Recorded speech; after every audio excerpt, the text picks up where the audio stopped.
Hello everyone, welcome to the channel. So today we are going to start the next video in the series of 360 degree division series. Now इस series में already I have uploaded 4 to 5 videos, the link to which I'll give in the description of this video. और अगर आप channel को visit करेंगे then उस channel में आपको प्लेलिस्ट सेक्शन में भी 360 डिग्री डिवीजन सीरीज़ के नाम से आपको एक प्लेलिस्ट मिल जाएगी. Other than that I have also started a new initiative that is the current affair series through the mind maps, जिसमें कि 1 घंटे में I cover around 220 plus current affairs. May and June के मंथ का I have already uploaded, so you can watch that video is very beneficial. So let us start with our today's video. Now this question which I have took is asked in the CDS 2025 examination. So let us start. What is the correct sequence of the following salts in the ascending order according to their presence in the seawater? Now this question is about the salinity. Now these are the name of the components, that is calcium carbonate, calcium sulfate and magnesium chloride. Now if you want to try this question you can just pause this video. And now देखो इस question को solve करने के लिए we should know कि इन component में से किस कंपोनेंट में the salinity content is high. ठीक है, सी वाटर में. नाउ अगर आप यहाँ पे अपना लॉजिक लगाओगे we have to arrange it in an ascending order. Now the first option is calcium carbonate. Now आपको ये पता होना चाहिए कि calcium carbonate most of the shells in the oceans and जो स्केलेटन्स बनते हैं as well as the corals की जो आउटर कवरिंग होती है that is made up of calcium carbonate.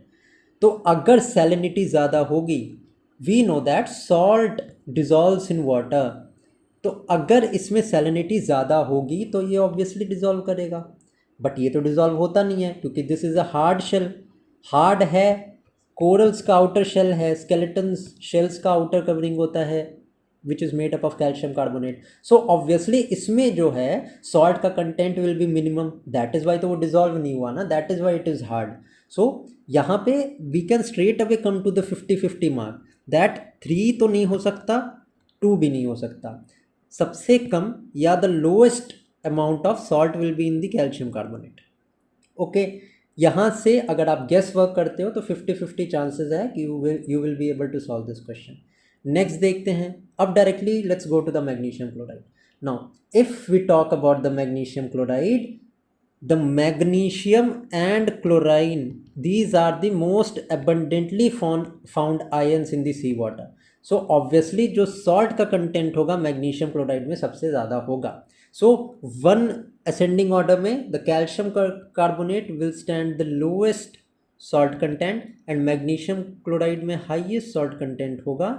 That is the reason why 1, 2, 3 is the correct यहाँ पे chronology or the sequence. Now talking about the explanation part, the total concentration of dissolved salts in water is typically measured in parts per thousand. That is, ये question ऐसे भी हो सकता है कि the concentration of salt that is dissolved in water is denoted through PPT. Now calcium carbonate has low solubility and shells and skeletons are made of it. Calcium sulfate is moderately, it has a salt content. And magnesium chloride, talking about magnesium chloride, magnesium and chloride are most abundant ions in the sea water. So that is why the highest content of salt will be there in the magnesium chloride. Now salinity as a whole की बात करें, if we talk about the ocean part, so Atlantic Ocean has the highest या largest तो नहीं यहाँ पे highest salinity. And talking about the sea में Dead Sea has the highest salinity. Okay, so this is the extra part. इस question का correct answer will be 1, 2 and 3. Let's now move to the next question. Now this question is Rutherford alpha particle scattering experiment on gold foil is responsible for the discovery of. Now if you want to try this question you can just pause this video. Now जो Rutherford का alpha particle scattering experiment था, this is also known as the gold foil experiment. So what were the key observations that were there in this experiment? The first one was most alpha particles pass straight through the foil, through the gold foil. It means what? That the atoms are mostly empty space.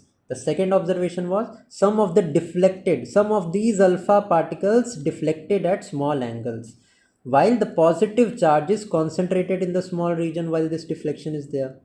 Next, some of the alpha particles bounced back. 1 in 12,000 alpha particles, they bounced back. It means there is an existence of a dense massive core, the nucleus. So this was the observation that was made. So क्या है इसका मतलब कि alpha scattering experiment पे discovery किस चीज़ की हुई थी? So the atomic nucleus was discovered. ठीक है. Now what was the conclusion of this gold foil experiment? So the conclusion was the atom consists of a tiny dense nucleus containing most of its mass and positive charge. Electrons orbit this nucleus in the surrounding empty space. It means what? Ki there is a nucleus and there is a positive charge that is there, and इसने क्या किया? It disproved the earlier plum pudding model that was proposed by J.J. Thomson. ठीक है. Now talking about this, important चीज़ ये है कि ये जो plum pudding model था by J.J. Thomson, J.J. Thomson is only responsible for the discovery of this electron. J.J. Thomson was responsible for discovery of electron. Talking about neutron, James Chadwick is responsible for the discovery of neutron. Talking about proton, Rutherford ने proton को discover किया था. And atomic nucleus we know Rutherford के alpha particle scattering element से it was discovered. Okay, so this is clear. इस question का correct answer क्या होगा? Atomic nucleus. Let's now move to the next question. Now this is which one of the following metals is not stored at the oil? Oil में कौन सा metal store नहीं होता है? नाउ जितनी भी लिस्ट दी है ना यहाँ पे, these are the alkali metals. Now, what are these alkali metals? So these are the elements in group 1 of the periodic table which are known as highly reactive. So all of these alkali metals which are given here are highly reactive. They are soft and they are silvery in texture. For example, sodium, potassium, rubidium, etc., lithium, all of these are alkali matters, alkali metals. Now the sodium, see यहाँ पे we know that कि sodium and potassium, these are highly reactive. ठीक है, these are highly reactive and ये moisture and air के साथ react करते हैं. So sodium, potassium, rubidium, these reacts with moisture and air and these are highly reactive. Although lithium is also an alkali metal, but it is not so reactive and they can also be kept in air. The question is asking कि which of the following metal is not stored under oil? ठीक है, sodium, rubidium, potassium, these are highly reactive metals. So these have to be stored in oil because open air and moisture की contact में they become very reactive. On the other hand, lithium is also an alkali metal, but it is not so reactive and that is why it can be kept in air for a temporary period. ऐसा नहीं है sodium की तरह बिल्कुल ही exposure में आएगा air and moisture के and it will react. It is less reactive than these three. Okay, so lithium is an exception here and this is a good question. This has also been asked in the CDS examination. So these are very good conceptual questions. So lithium is the correct answer to this question. Let's now move to the next question then. Now ये question हमारा आ गया geography का. Consider the following statements with reference to the secondary waves generated during an earthquake. Now earthquake, if you talk about earthquake, now there are two types of waves that occur. One is the P waves and the second one is S waves. Now to answer this question you need to know the difference between the P waves and the S waves. ठीक है. Now let us see about P waves and S waves. Now primary waves are the fastest seismic waves and these are first to be detected by seismograph. Now इस तरह से भी question आता है.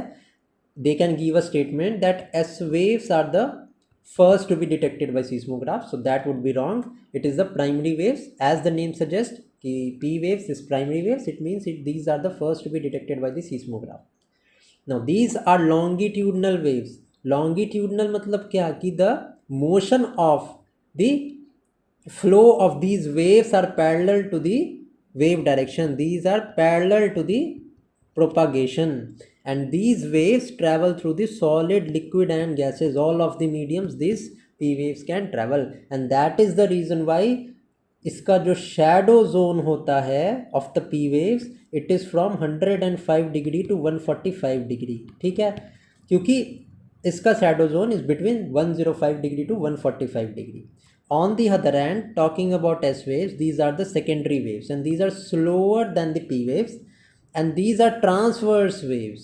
It means these are perpendicular to the angle of propagation, and also these travel only through the solid and these are blocked by liquids. It means that mantle में and core में S waves cannot travel, and that is the reason why if we talk about the S waves, जो S wave का shadow zone होता है, all of the area beyond 105 degree is a shadow zone. On the other hand, मैंने अभी आपको बताया P waves का shadow zone is from 105 degree to 145 degree, ठीक है. ये shadow zone भी याद रखना, ये क्वेश्चन आता है. Now let us see the question कि क्वेश्चन हमसे क्या पूछ रहा है. They create troughs and crests in the material through which they pass. Yes, obviously, because they are perpendicular, so these create troughs and crest. Next is the direction of vibration is perpendicular to the wave direction in the vertical plane. Yes, these are perpendicular to the wave direction. Second statement तो हमारा यहीं से create हो गया. And because they are perpendicular, so they create troughs and crests, ठीक है. So correct अगर answer हमसे पूछा जाए, so 1 and 2 both of the given statement here are absolutely correct. Okay, I hope समझ में आ गया होगा. P waves and S waves का जो मैंने डिस्क्रिप्शन दिया है ये आपको पता होना चाहिए. Let's now move to the next question, that is about which one of the following is a metalloid. Now before solving this question, एक चीज़ यहाँ पे आप नोट करना. अभी मैं आपको I am giving you a short difference between the metal, non metal and metalloids. Now आपका यहाँ से अगर कोई क्वेश्चन आएगा तो you will be able to solve it with 100% accuracy. Now talking about the metals, if I talk about the conductivity, so there is high conductivity in metals, non metals में low conductivity होती है, and moderate conductivity in metalloids. No metals those who poses दी, यहाँ पे जो properties हैं वो सारी metals की होती हैं. मेटलॉइड्स में क्या होता है, it has the properties of both metals as well as non metals, so these are known as metalloids. No malleability and ductility.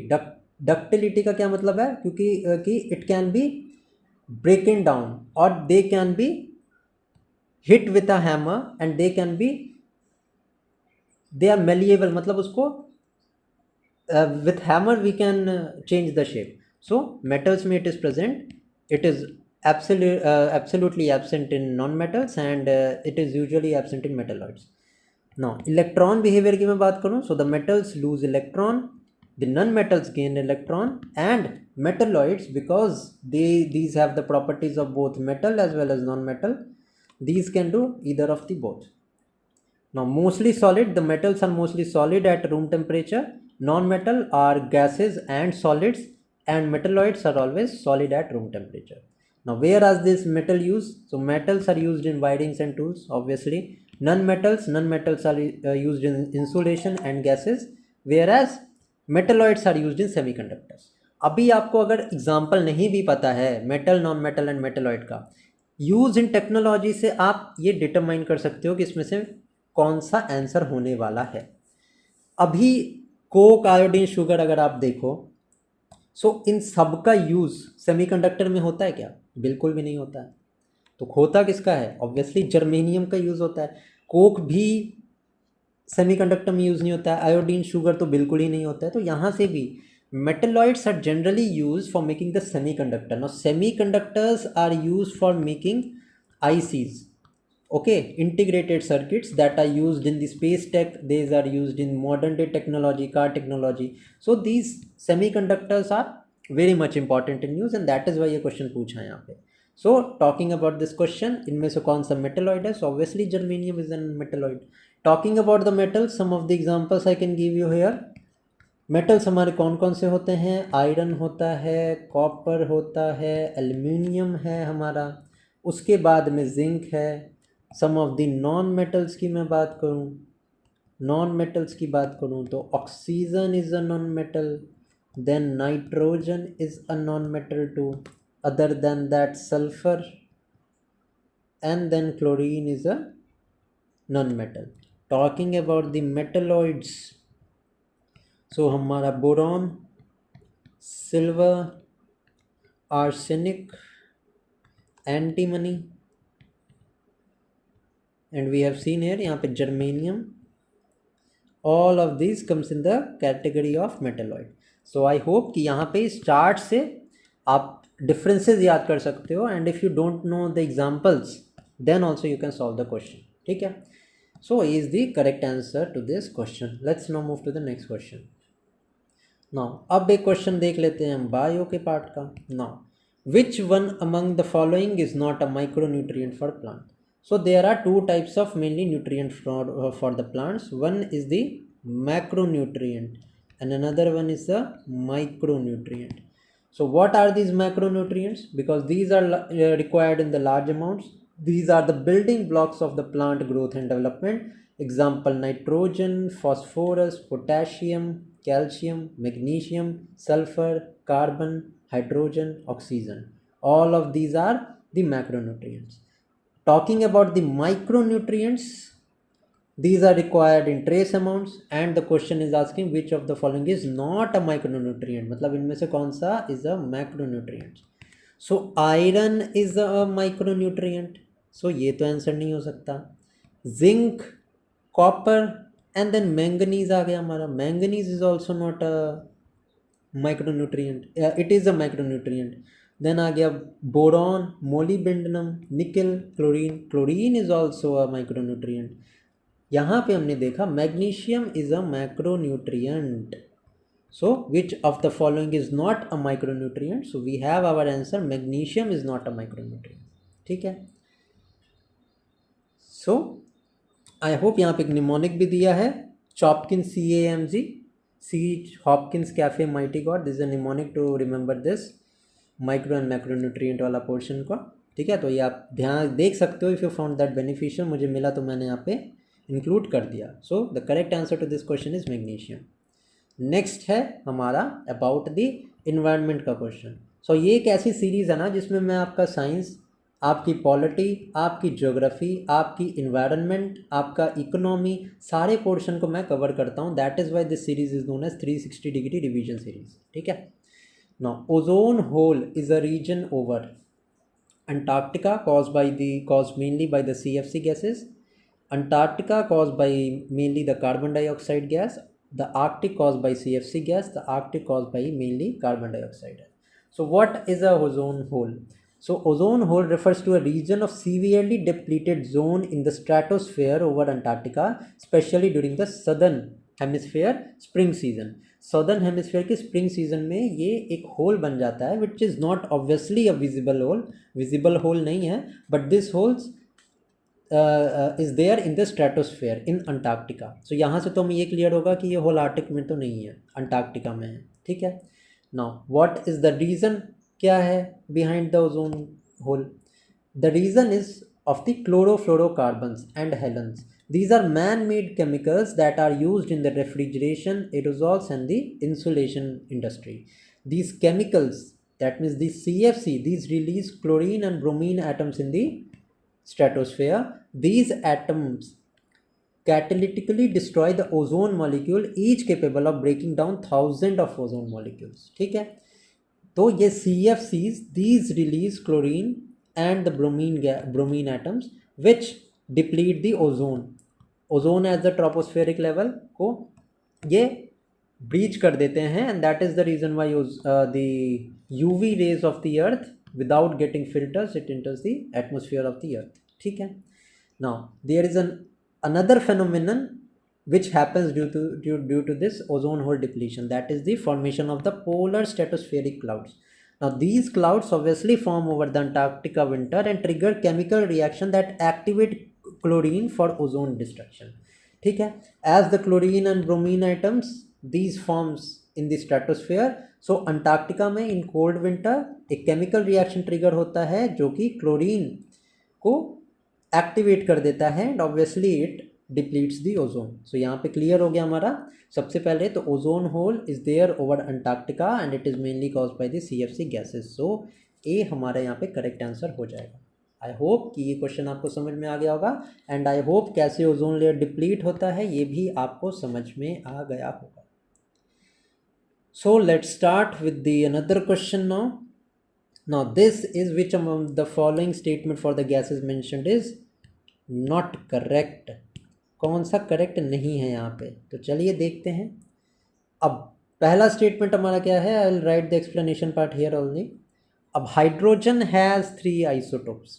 Obviously बिल्कुल करेक्ट है ये स्टेटमेंट, बिल्कुल करेक्ट है ये स्टेटमेंट. टॉकिंग अबाउट हाइड्रोजन, तो हाइड्रोजन के 3 isotopes हैं.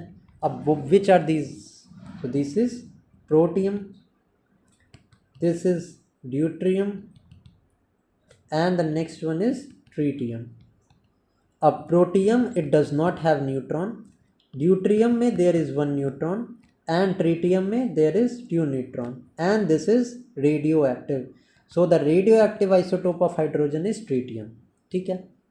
Next statement हमारा helium is commonly used as gas in electric bulb. अब अगर आपने थोड़ी सी बेसिक साइंस पढ़ी होगी तो आपको ये पता होगा कि helium is not used as a gas in electric bulb, but argon हमारी यूज़ होती है as a gas in the electric bulbs and it is not the helium. So ये स्टेटमेंट हमारा नॉट करेक्ट है. यहाँ पे हमें बताना है which of the following statement is not correct. So the statement B is here is not correct. ठीक है.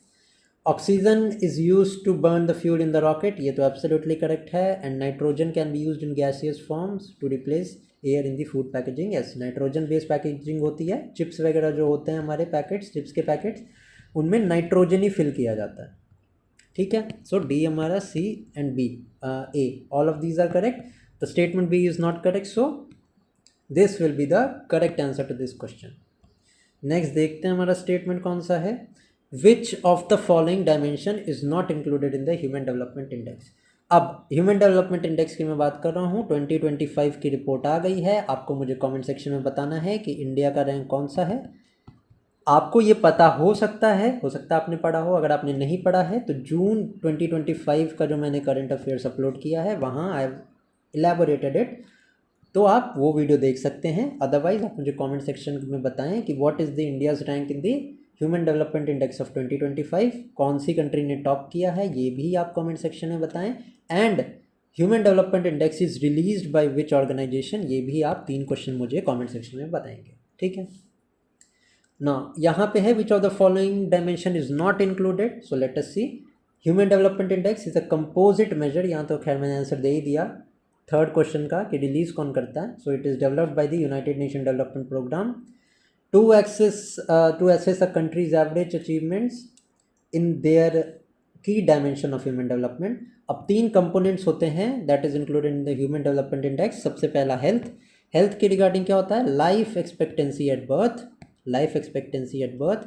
एडुकेशन के regarding there is mean years of schooling, mean year of schooling. And standard of living में there is gross national income per capita. ठीक है. So which is expected year of schooling. ठीक है. This is also a thing which is included.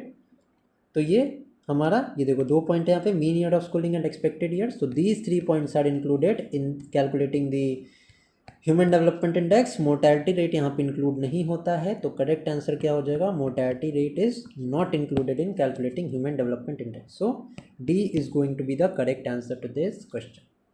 Next question देखते हैं. अब इस question में हमें क्या बताना है कि arrange the following agreements between India and Pakistan in chronological order. No, simple सा क्वेश्चन है. इस क्वेश्चन में just you have to remember कि कौन से कंट्री में, मतलब कौन से ईयर में ये क्या प्रोविजंस हुए थे. ठीक है. Talking about the Tashkent declaration. अब ताशकेंत डिक्लेरेशन कब हुआ था, ये हुआ था 1966 में, आफ्टर द इंडो पाक वॉर. इंडो पाक वॉर जो हुआ था 1965 का, उसके बाद डिप्लोमेसी रिज्यूम करने के लिए ये एग्रीमेंट हुआ था इन द ईयर 1966. नेक्स्ट है हमारा इंडस वाटर ट्रीटी. पता ही होगा मेजोरिटी ऑफ द आप लोगों को पता होगा 1960 में ये ट्रीटी साइन हुई थी. एंड इस ट्रीटी के 2 एस्पेक्ट थे. सबसे पहला तो जो रिवर्स थी that is Indus, Jhelum and Chenab, इनके वाटर्स का यूज़ जो था that was designated to the Pakistan. And यहाँ पे जो RBS रिवर्स है हमारी, that is Ravi, Beas and Sutlej, इसका यूज़ इंडिया कर रहा था. Now temporarily and permanently this treaty has been dissolved and India के पास एब्सोल्युटली पहले भी राइट्स था ये छेओ की छेओ नदी का पानी यूज़ करने का, एंड अभी भी है और वो रहेगा. सो दिस इज़ इन 1966 में ताशकंद. क्रोनोलॉजिकल ऑर्डर में हम बात करें, सो 2 के बाद 1 ही आना चाहिए. 2 के बाद 1 हमारा इंस्टेंटली कौन से ऑप्शन में आ रहा है?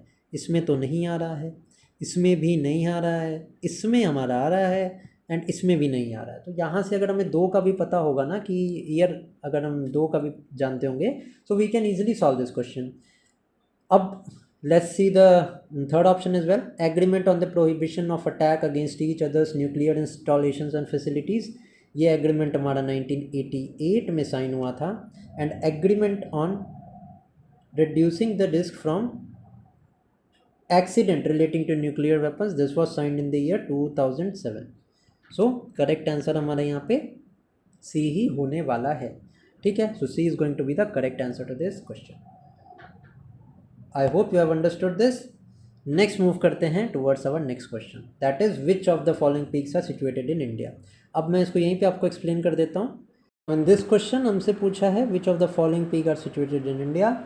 सो स्ट्रेट अवे बताता हूँ आपको. धौलागिरी पीक की अगर मैं बात करूँ, so this Dhaulagiri peak is in Nepal. Namcha Barwa जो पीक है हमारी, ये हमारी इंडिया में है, अरुणाचल प्रदेश के एरिया में. Talking about the Kamet peak, Kamet peak हमारी उत्तराखंड में है, and Makalu is in Tibet.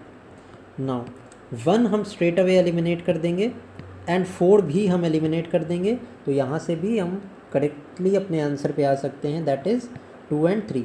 जो 2 एंड 3 है पीक नंबर हमारी, ये हमारी इंडिया में है. नेक्स्ट क्वेश्चन देखते हैं. Now which amongst the following is the latest language to be included in the 8th schedule. अब Maithili language. Now this Maithili language is the latest added language because Maithili as a language was added in the year 2003 by the 92nd Amendment Act. अब मैथिली के साथ Dogri, Santhali and Bodo, ये languages भी 92nd amendment act से include हुई थी to the 8th schedule. 8th schedule में total 12 languages हैं अभी के टाइम पे. नाउ नेक्स्ट है हमारा नेपाली, कोंकणी एंड मणिपुरी. ये सारी लैंग्वेजेस जो हैं ये ऐड हुई थी इन द ईयर 1992. सो 1992 में Nepali, Konkani and Manipuri, these were added to the 8th schedule languages. And Maithili जो है वो 2003 में ऐड हुई थी विद डोगरी, संथाली एंड बोडो. ठीक है, सो ए हमारे यहाँ पे करेक्ट आंसर हो जाएगा. So with this we are done with the today's lecture. Lecture कैसा लगा कमेंट सेक्शन में ज़रूर बताना.